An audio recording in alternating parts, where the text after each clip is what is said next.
नमस्कार छात्रों, आज हम हिंदी व्याकरण में पढ़ने जा रहे हैं शब्द भेद। अब शब्द किसे कहते हैं? तो वर्ण के सार्थक समूह को शब्द कहते हैं। मतलब जो वर्ण होते हैं उनको इस तरह से हम जोड़ते हैं जिससे कोई सार्थक मतलब जिससे अर्थ पैदा होता है, ऐसे शब्द की निर्मिति करती है, उसे कहते हैं शब्द। अब इस शब्द के मुख्यतः दो भेद माने जाते हैं। उन दो भेदों में पहला भेद होता है विकारी शब्द। अब विकारी शब्द मतलब क्या? जिस शब्द को लिंग, वचन या क्रिया के कारण जिस शब्द में बदलाव होता है उसे कहते हैं विकारी शब्द। और जिस शब्द दूसरा भेद ये है अविकारी।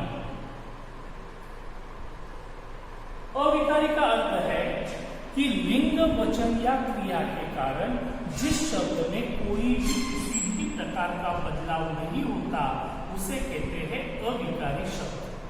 मतलब शब्द के भेद में पहला एक प्रकार है विकारी शब्द, जिसमें लिंग, वचन या क्रिया के कारण शब्द में बदलाव होता है।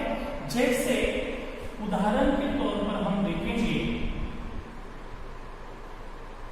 बच्चा। अब इसका अगर मैं लिंग बदल दूं तो बच्चा की जगह बच्ची बन जाएगा। अगर मैंने यहां पर लड़का शब्द लिया है तो लड़का शब्द जो है उसका मैंने लिंग बदल दिया तो लड़की बन जाएगा। अगर मैंने इसका वचन बदल दिया तो लड़का के लड़के यह शब्द बन जाएगा। मतलब ऐसा शब्द जिससे लिंग, वचन और क्रिया के कारण बदलाव होते हैं। दूसरा है अविकारी। अविकारी शब्द भेद जो है उसमें उदाहरण के लिए के साथ, ये ऐसा शब्द है कि जिसमें किसी भी प्रकार का लिंग, वचन या क्रिया के कारण कोई भी बदलाव नहीं होता। या और अरे रे, ये ऐसे शब्द है कि जिसमें लिंग, वचन या क्रिया के कारण कोई भी बदलाव नहीं होते। इसीलिए मुख्यतः शब्द भेद जो है उसमें दो प्रकार माने जाते हैं। पहला है विकारी शब्द और दूसरा है अविकारी शब्द। अब विकारी शब्द में कौन से शब्द भेद आते हैं और अविकारी शब्द भेद में कौन से शब्द भेद आते हैं, इसके बारे में हम देखेंगे। मुख्यतः विकारी में 4 शब्द भेद है और अविकारी में 4 शब्द भेद है। इसमें हम आज विकारी शब्द के बारे में देखेंगे। विकारी शब्द में पहली है संज्ञा,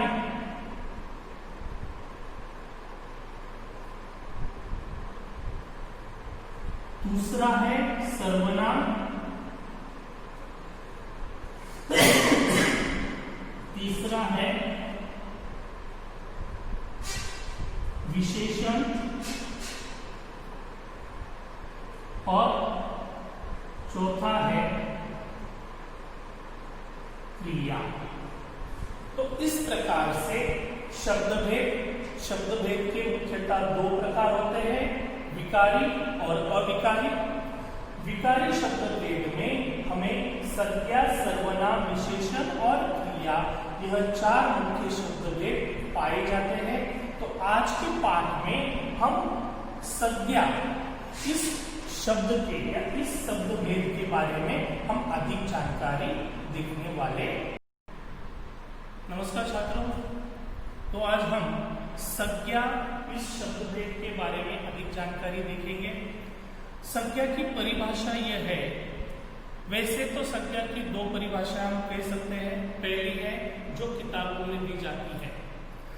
किताबों में संज्ञा की परिभाषा यह है कि किसी भी व्यक्ति, वस्तु, प्राणी या स्थल आदि के नाम को संज्ञा कहते हैं।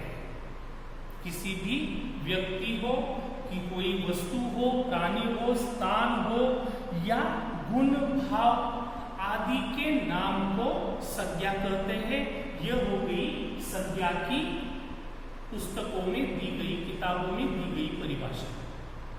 मैं आपको अधिक समझाने के लिए एक अलग परिभाषा आपको बताना चाहता हूं। अगर देखा जाए तो हम आंखों से जिन जिन चीजों को देखते हैं उन सभी को कुछ ना कुछ नाम हम देते हैं। तो आंखों से दिखने वाली संज्ञा में ऐसी चीजें आती है जो हमारे आंखों से दिखती है, ऐसी सभी चीजें जो है उसको हम संज्ञा कहते हैं। हम किसी न किसी चीज को कोई ना कोई नाम देते हैं। दूसरी बात, अब हमें आंखों से कौन कौन सी चीज दिखती है?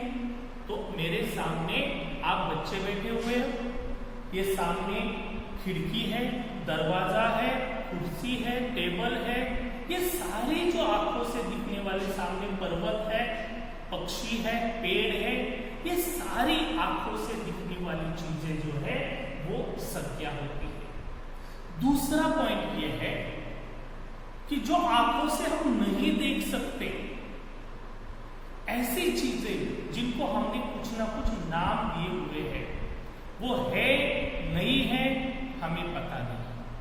कुछ ऐसी चीजें हैं जो है, जैसे कि जो हमारा वातावरण है उसमें अनेक प्रकार के वायु है, ऑक्सीजन है, कार्बन डाइऑक्साइड है, हाइड्रोजन है, जो कि हम आंखों से नहीं देख पाते मगर हमें पता है कि वो है और हमने उसे एक नाम दिया हुआ है। और ऐसी बातें कि जो हमें है या नहीं ये भी पता नहीं है, वो बातें हैं भगवान, राक्षस, स्वर्ग, पाताल, इनके बारे में हमें जानकारी नहीं है मगर फिर भी हम ऐसा मानते हैं कि वो चीजें हो सकती है या नहीं हमें पता नहीं।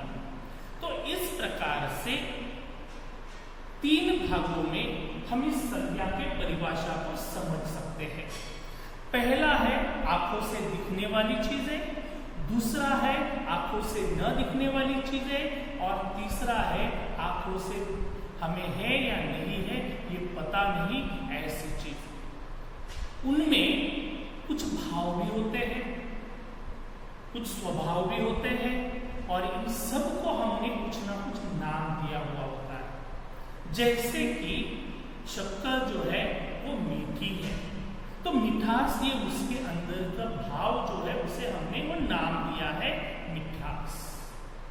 करेले में कड़वाहट होती है तो कड़वाहट ये उसका स्थायी भाव होता है।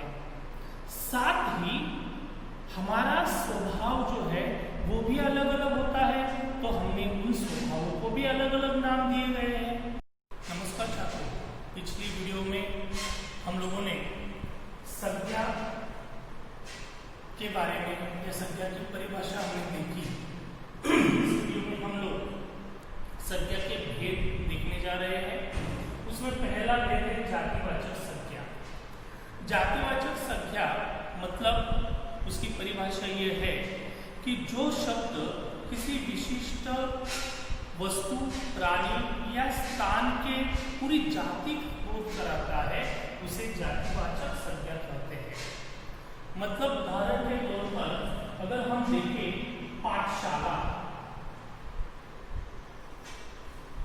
पाठशाला शब्द आपने जैसे सुना वैसे हर एक के आंखों के सामने अलग अलग पाठशालाएं आ सकती है। उसी प्रकार से अगर नदी, ये शब्द सुनने के बाद किसी के आंखों के सामने इंद्रायणी नदी आ सकती है। कोई सोच सकता है गंगा नदी के बारे में, कोई सोच सकता है यमुना नदी के बारे में। तो नदी शब्द आने जब हम उच्चारण करते हैं तो हर एक के दिमाग में नदी इस विषय में अलग अलग चीजों का या अलग अलग बातों का बोध होता है। तो उसी पूरी जाति का जो बोध होता है तो उसी सिर्फ नदी के ही बारे में बोध होता है, नदी की ही जाति के बारे में बोध होता है। जब मैं नदी का उच्चारण करता हूँ तो आप में से कोई हिमालय पर्वत के बारे में नहीं सोचेगा, आप में से कोई अस्पताल के बारे में नहीं सोचेगा। तो नदी जब शब्द उच्चारण होता है तो सिर्फ उसी जाति के अंदर जो अलग अलग नदियां हैं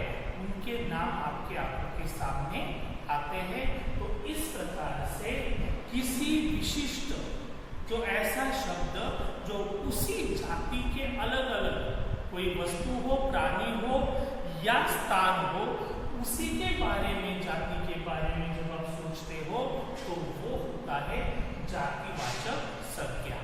संज्ञा के भेद में दूसरा भेद है व्यक्तिवाचक संज्ञा।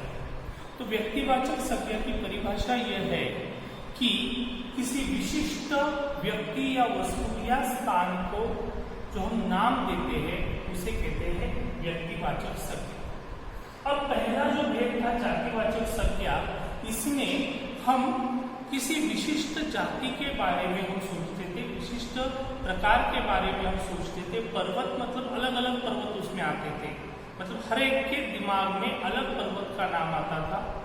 मगर यहाँ पर व्यक्तिवाचक संज्ञा में जब हम किसी शब्द को उच्चारण करते हैं, शब्द का उच्चारण करते हैं, तो सभी आप जितने भी आप छात्र बैठे हो, आप सभी के आंखों के सामने सिर्फ एक ही चित्र उत्पन्न होता है या सामने दिखाई देता है, ना कि अलग अलग। यह मुख्यतः जातिवाचक संज्ञा और व्यक्तिवाचक संज्ञा में भेद है।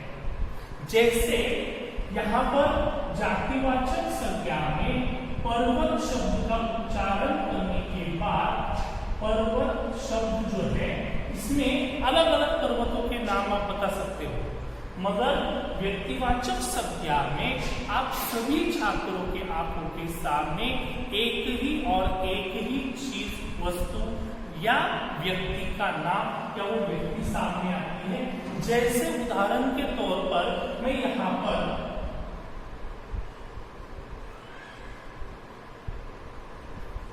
हमारे राष्ट्रपिता महात्मा गांधी, महात्मा गांधी ये नाम जब भी आप सुनते हो तो आपके आंखों के सामने एक ही चित्र उत्पन्न होता है और वो चित्र जो है वो हर एक के आंखों के सामने समान रूप से होता है, उसमें कोई बदलाव नहीं होता। जैसे जातिवाचक पर्वत शब्द उच्चारण करने के बाद किसी के आंखों के सामने हिमालय पर्वत आ सकता है, कोई आंखों के सामने सह्याद्री पर्वत आ सकता है, मगर व्यक्तिवाचक संज्ञा में महात्मा गांधी ये नाम जब आप सुनते हो तो हर एक के आंखों के सामने एक एक और एक ही चित्र जब प्रकट होता है तो उसे कहते हैं व्यक्तिवाचक संज्ञा।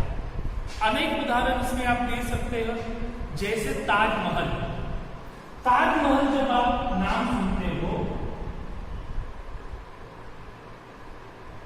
तो आपके आंखों के सामने सिर्फ एक ही चित्र प्रकट होता है और इसीलिए उसे कहते हैं व्यक्तिवाचक संज्ञा। संज्ञा के भेद में हम तीसरा भेद देखने जा रहे हैं और वो है भाववाचक संज्ञा।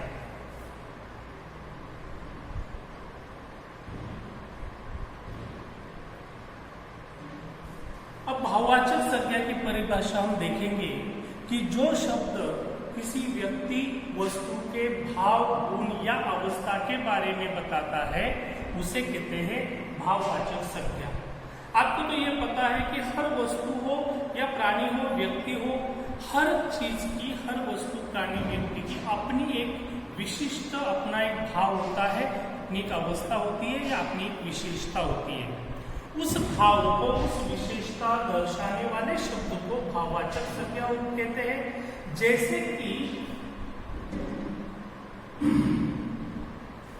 शक्कर के अंदर मधुरता ये भाव होता है, या करेले के अंदर कड़वाहट ये भाव होता है। तो मधुरता हो या कड़वाहट हो या कोई व्यक्ति दानशूर होता है तो उसकी दानशूरता जो है ये भी एक भाव कहलाता है। तो कोई व्यक्ति साहसी होता है तो साहस यह भी एक भाव होता है। तो ऐसे शब्द जिससे किसी व्यक्ति, वस्तु या पदार्थ के भाव के बारे में, अवस्था के बारे में हमें पता चलता है तो ऐसे शब्द को हम भाववाचक संज्ञा कहते हैं। अब इसमें चौथा जो यहाँ पर भेद है वो भेद है द्रव्यवाचक।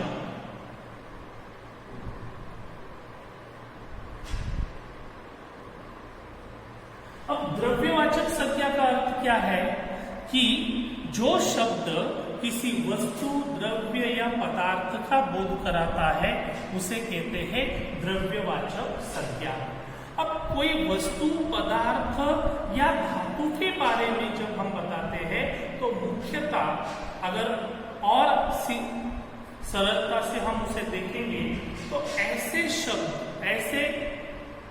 ऐसी चीजें जिसको हम गिनते नहीं या तो उसको नापते हैं या जिसे तोलते हैं।